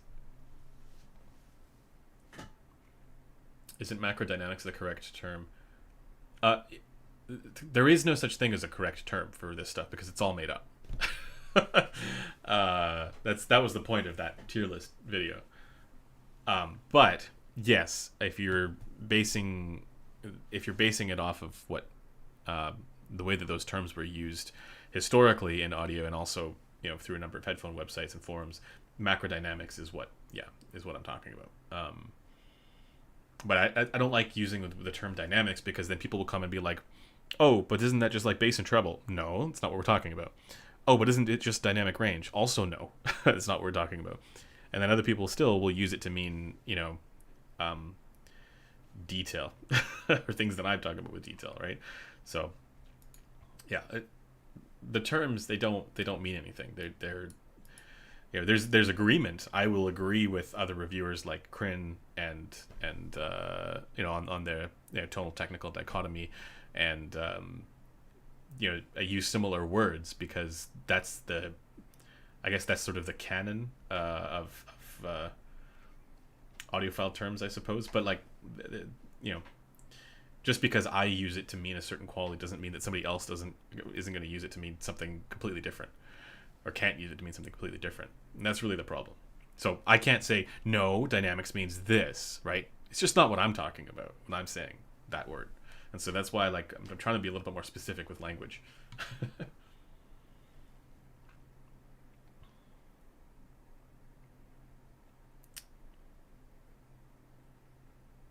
One more time for people in the back. Okay, there's no correct terms. It's all made up. Yeah, exactly. There is people will get really mad on threads on HeadFi about certain assessments and judgments, but it's just because they didn't understand the terms that were being used because they use them differently.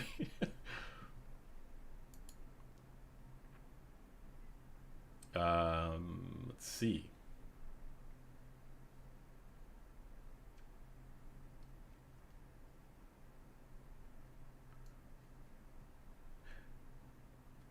What else? The Aria SE, or you mean V3, drastically more intimate soundstage is overblown. Yeah, I think probably, but again, I don't know what his experience was like with it or what comparison he actually did.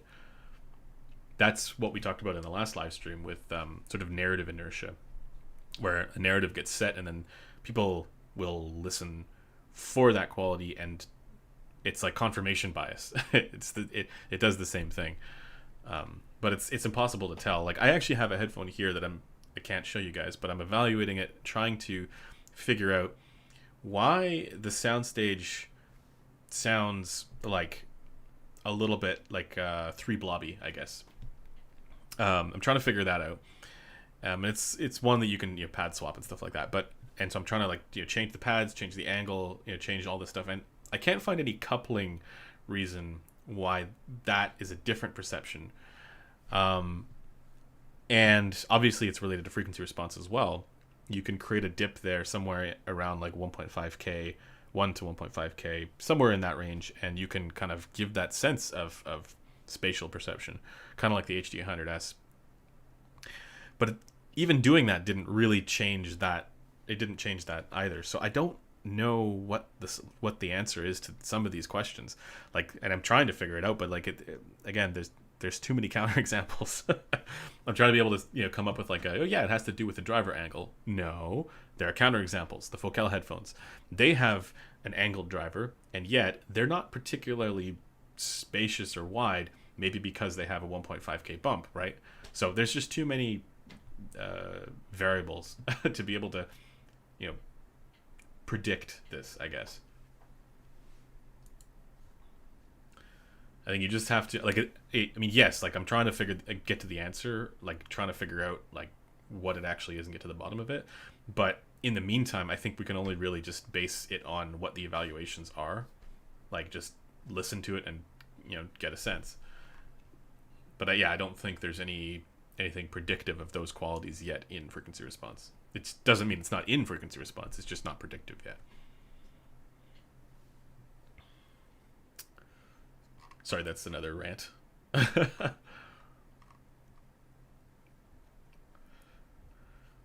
ADSR's low tier of your list hurt me so much. What? Electric guitars and synths are unimaginable without that. I don't know what that. What is ADSR? I don't know what you mean by that. Sorry.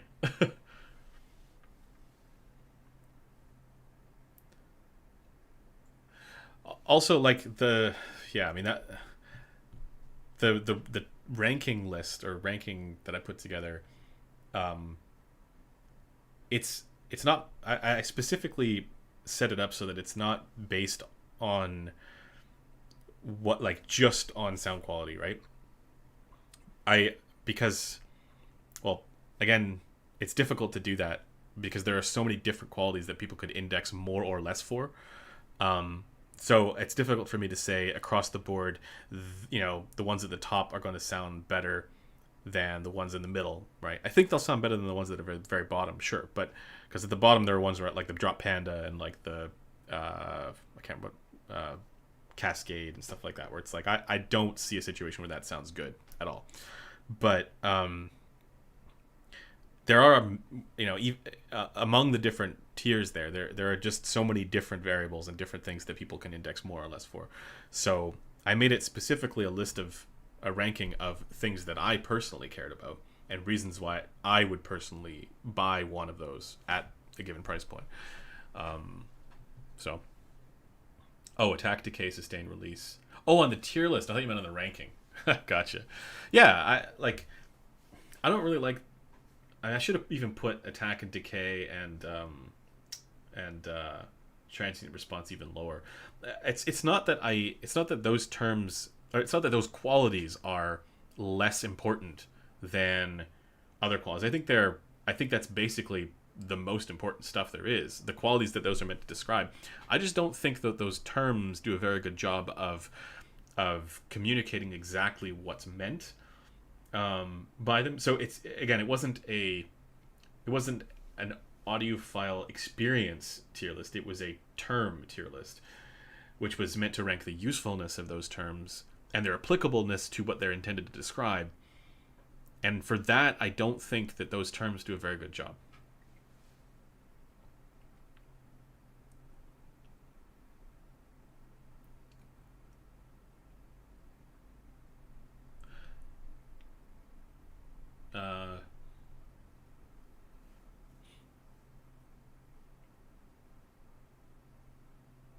People keep reinventing audiophile jargon. Yeah. Yeah, exactly. That's why Wittgenstein was at the top of that list, because it's the private language problem.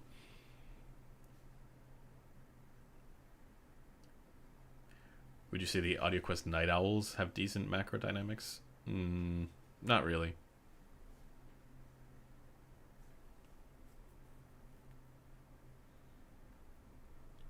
Your ranking list is not in the description. Yeah, it's up in the Headphone community forum. And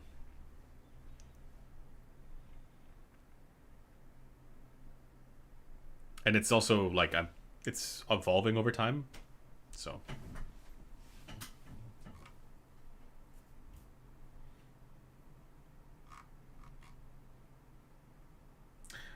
Compared to the beryllium driver in the Zeus, that's not the same. that's more of. I actually don't know if it's beryllium coated, but the driver structure itself is not the same. I took the pad off and looked at the driver. That was a corrugated or serrated design, rather than the independent surround style design.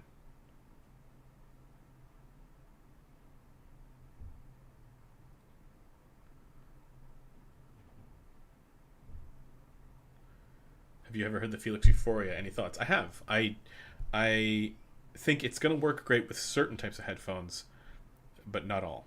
And you have to make sure that you're getting the right synergy, because the output impedance, I think, is pretty high. And I can't find the spec for that anywhere. I'd need to measure it. But yeah, so with headphones like the HD800, you'll be fine. Most Sennheisers, you'll be fine. Like the HD6 series, you'll be fine. Focal headphones, I think it made them way too bassy, so that's why I think it had a little bit higher output impedance there. Plein airs might be okay. It wasn't. It was one of the quieter. Like it wasn't this. Like tube amps are sometimes a little bit like, they can be noisy with higher sensitivity headphones.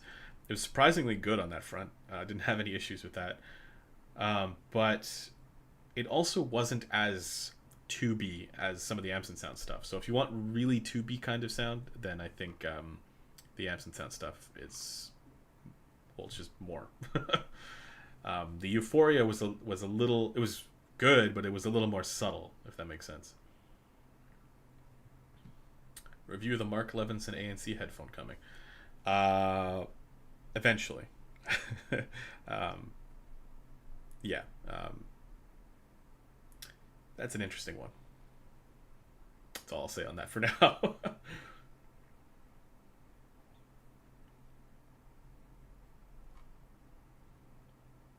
it's yeah.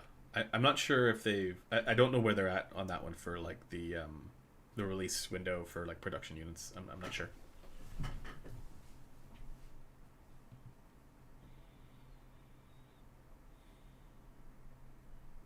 Okay, we'll go for another 5 minutes here.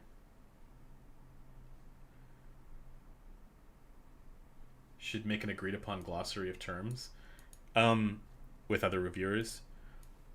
Yeah, the problem though is that even then, even if you do that, there's no, for the same reason that the private language problem is a problem, or the private language argument it creates this problem, describes this problem.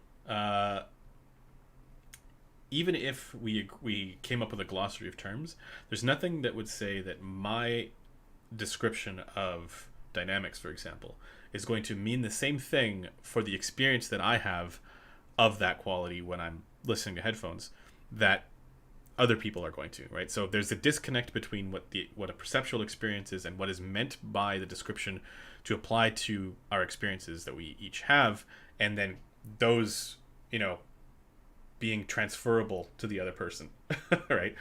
It's not necessarily going to mean the same thing. That's a problem. Agreed upon is the issue. Exactly. Yeah, like we can probably get closer if we all got together and we're like, let's have a roundtable discussion. Maybe we'll get closer to having those things mean things, but for the same reason that, like, I'll just say, read Wittgenstein's private language argument up on Stanford Encyclopedia of Philosophy, and it perfectly describes why this issue is why this is a problem in audio stuff in general, not just headphones, and many other things too. But like, I don't think it's possible to get that like perfect, let's say public language for this type of stuff the way that we can with something like frequency response, because with frequency response you can it's describing a specific thing. Like, you can anchor it to a thing that is measurable and you can get data there, right?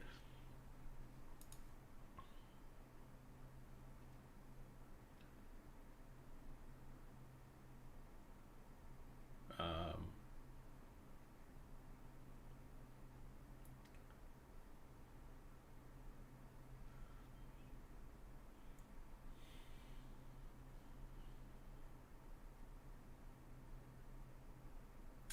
Okay, let's see. What is your sneaky favorite headphone of late? Odyssey LCD XC. It's funny because I find myself like going back to different headphones and then trying to do more with EQ adjustments to get it exactly how I like it. And with the XC, I recently dialed it in to be like very, very close. Because again, it's, as I mentioned, it's always a process. And it's always based on listening. It's never based on, just match the target on the rig. It's based on wearing it and listening. Again, this is yet another reason why I don't think you can review headphones just by looking at frequency response. But in this case, the actual on-head listening experience with the coupling that it has on my head seems to be different from what the result was, at least in the upper mids and treble on the rig, and not a lot different, just a little different enough where I actually had to change what it was that I was EQing. The other thing is that it ended up being a little bit tricky at around 9-10K, where there's supposed to be like, if anybody if anybody has like looked at like the effects of the physical ear on an ear canal on like frequencies above like frequencies above 4K 5K, that whole region is just like a complete crapshoot. Like it's like you have no idea that that's actually going to be accurate for you for your own ears. But anyways, what I found was that I had to change where I had to change the null essentially. So it shows up there on the rig as having a bit of a null at 10K, which is probably fine because that's related to basically the concha, right? The bottom part there, the ear, and that's where you're getting that interaction on the rig. And what I found is that on my head, there was actually a 9K peak, a very slight 9K peak, and then the 10K null was actually a dip.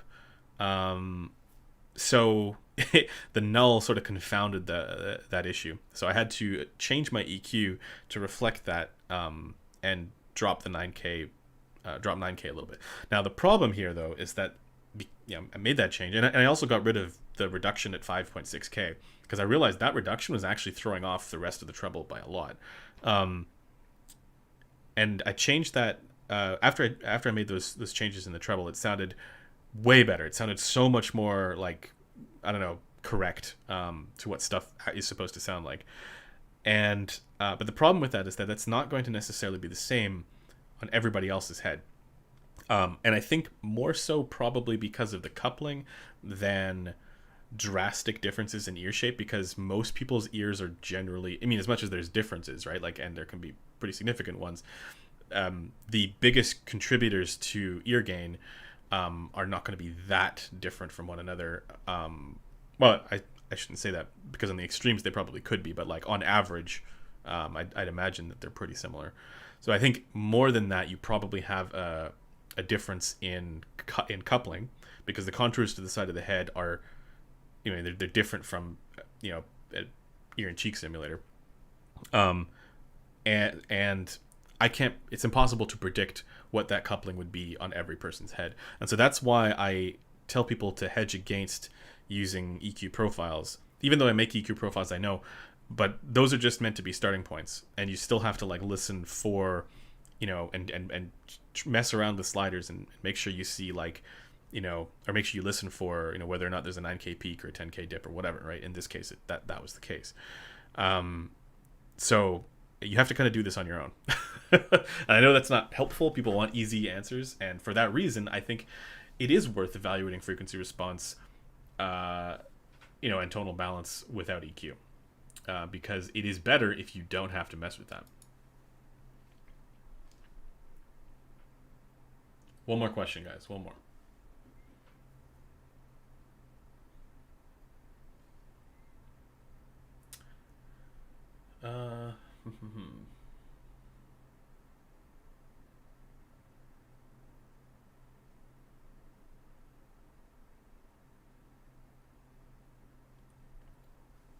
Let's get a spicy one here to finish it off.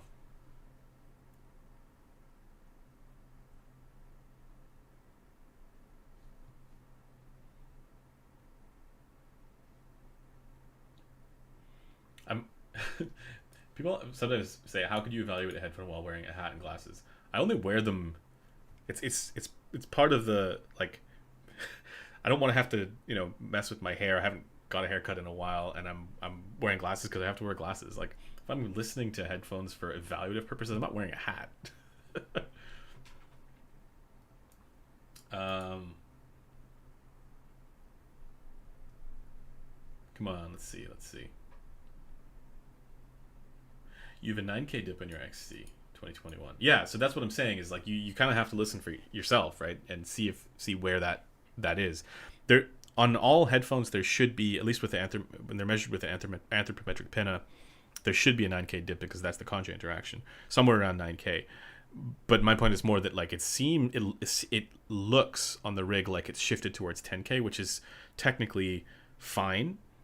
but I actually found that on my head there was basically it confounded where there was actually a peak, and where there was actually a dip. It kind of changed where that was, or where it was supposed to be. It changed. Yeah, it wasn't where it showed on the rig. Basically, is what I'm saying.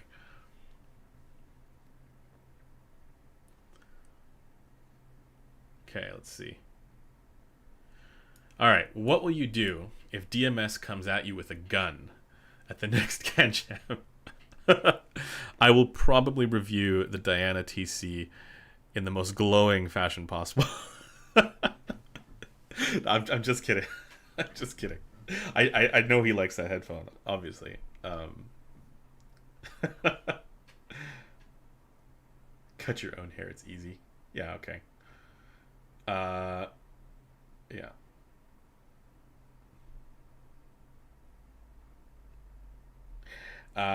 No, I actually DMS and I are friends. We get along. He's one of the nicest people I've ever had the pleasure of hanging out with, both in person but also chatting online. I have nothing but good things to say about the guy.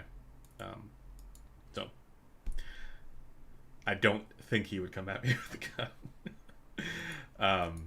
It's funny because he and I will disagree, but like we're friends. Like we'll disagree about various different headphones. But actually, it's funny for the most part, we actually agree on more things than we disagree. Same with Kryn. Kryn and I we agree on most things. Occasionally, we have a different assessment of a thing, but yeah, for the most part, I'd say things are aligned.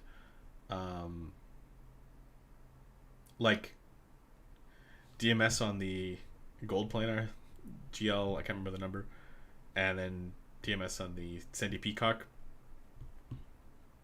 Exactly my experience with both of those. Where I disagree was I like the Drop Panda. I don't understand how anybody hears that and goes, "Yeah, this is okay." But again, that's just me, right? Like people, I can't predict I can't know how it's going to sound on everybody's head. Although with that one, I don't know. And the other thing too that people need to realize is that like opinions change over time. The more experience you have with different things, and the more context you have, the more you like maybe the thing that you thought was amazing before, you go back to it and you go, actually now that I know what else is available, within for this price or for this type of thing, this particular thing that I thought was great actually isn't that great anymore. So yeah, I think these need to be taken more as like indications, not like perfect words and statements about like the enduring truth about a given product. They need to be taken as like, okay, this is an indication of this thing, in the week or 2 weeks or month or wherever that I'm listening to it. Here's the assessment that I give. The only things that we're able to actually do, or at least have a more enduring sense of, is frequency response. But even then, that stuff changes depending on pad wear, for example, or depending on manufacturer revisions. So I really think like we can't be approaching this stuff with as much like I don't know. I hesitate to say confidence, but like, yeah, you can have a certain amount of confidence, but I don't think we can come at it with sort of an infallible kind of like, this is how this thing is definitively, period. It's more like this is how this is what the experience was, right? And at the time of the evaluation, and that the opinion can change.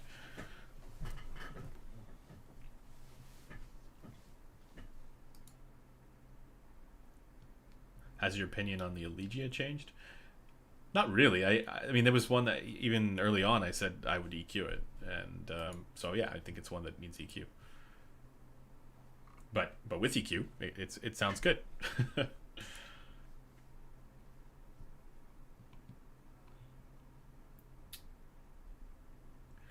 All right, guys. Oh, it's okay. Here we go. This is the last one. Last one.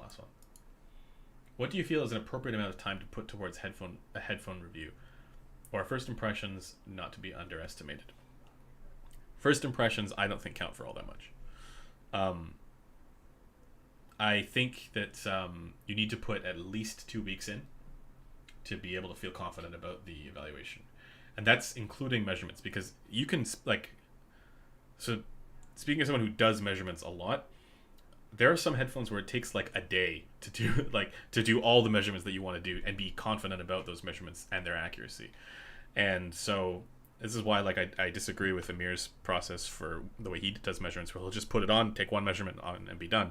I don't think that's enough time to actually put it through the paces and get every behavior, and I think he knows that it's not to get every behavior. I think that's he's the position in there is that there's enough unit or just positional variance that getting a representation is enough, is sufficient. I don't think it is, but it's not even that. It's like you need to get different positional variance, you need to get different clamp variant pressure results. You need to get, to me, I'm not satisfied with this is what it would be like for an average person with an average head. I'm much more interested in seeing, okay, these are the different results that you get depending on the conditions that the thing is worn in, including on-head response, and that's why I use the inner mics for that.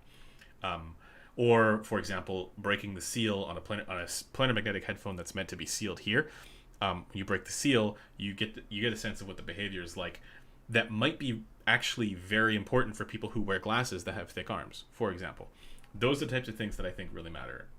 And in order to put a headphone through its paces, just on the measurements front, can take way longer than I think people realize. At least for them to be accurate and for you to be confident in that result. Another example is like the LCD5. When I was measuring that headphone, and there was some comments there about the bass and how it looked like it didn't have enough seal. No. I did many measurements of that headphone, many measurements where it did have a seal, and the reason why I didn't end up using those, it did have a seal even in the final result. It's just that I didn't have the bass, the sub bass as completely flat across as I could have, and the reason for that is because when I did that, it completely killed all of the treble, and I'm like, well, it doesn't sound like that, right? It doesn't sound like it has no treble. It just sounds like the treble is relaxed. So the most representative condition there was, okay, yeah, it's not as perfectly flat in the bass. It's a little lower down. And I confirmed that when I was using in-ear microphones on my own head, right? So that's, and I know I'm just one person, who's to say that it's not going to be different on, if you take 10 people or 100 people. But at least it was nice to see that there's some sort of agreement there for bass level when I found that all the rest of the stuff was representative for how I heard it. And so that's, again, yet another example of why you an evaluation, a review if you're going to be including measurements, or if you're going to be evaluating and analyzing measurements, you need to both listen and do the measurements, right? A measurement on its own isn't going to tell you everything. You need to confirm that that's actually what it sounds like. Because otherwise, and this is one of the major downsides with measurements. But yeah, anyways, that could continue, and I will leave it there for this live stream. Surprisingly, my camera held up. That's remarkable. Good job, Sony. But I will see you guys in the next one. Happy New Year to everyone, and thanks to everybody for hanging out.